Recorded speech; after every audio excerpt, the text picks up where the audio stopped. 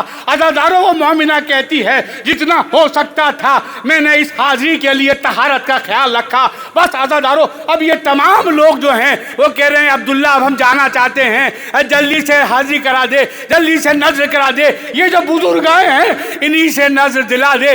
بس عزادارو آخری جملے، ایک مرتبہ عبداللہ آیا اور آنے کے بعد اس جوان کے پاس آیا جس کے چہرے پر سیاہ نقاب پڑی ہوئی تھی، ہاتھوں کو جوڑ کر کہتا ہے کہ میرے غازی عباس کی حاضری ہے، اب آپ ہی آئیے اور آپ آنے کے بعد میں غازی کی نظر دے دیجئے۔ بس عزادارو وہ بزرگ چلے، چلنے کے بعد نظر کے قریب آئے، ایک مرتبہ انہوں نے تلاوت کرنی شروع کی، الحمد کی تلاوت کی، سورہ توحید کی تلاوت کی۔ بس جیسے ہی انہوں نے فاتحہ کی، جیسے ہی انہوں نے نظر کی، عبداللہ آگے بڑھ گیا، کہا اے بھائی تو نے انصاف نہیں کیا، یہ تو نے میرے غازی کی توہین کی ہے۔ کہا کیا ہو گیا؟ ارے حاضری جو ہے، نظر جو ہے وہ ہاتھوں کو بلند کر کے دی جاتی ہے، تو نے ہاتھوں کو بلند نہیں کیا۔ اس جوان نے اپنے شانے سے عبا کو ہٹایا۔ عبداللہ ہمیں بلاتے بھی ہو، ہمیں پہچانتے بھی نہیں، ارے یہ عباس کے بازو کربلا میں سکینہ پر قربان ہو گئے۔ اللہ لعنت اللہ علی القوم الظالمین وسيعلم الذين ظلموا أي منقلب ينقلبون۔ حضرات ایک مرتبہ سورہ حمد اور 3 مرتبہ سورہ توحید کی تلاوت فرما کر جناب طفیل فاطمہ بنت حکیم سید ذاکر حسین نقوی مرحوم کی روح کو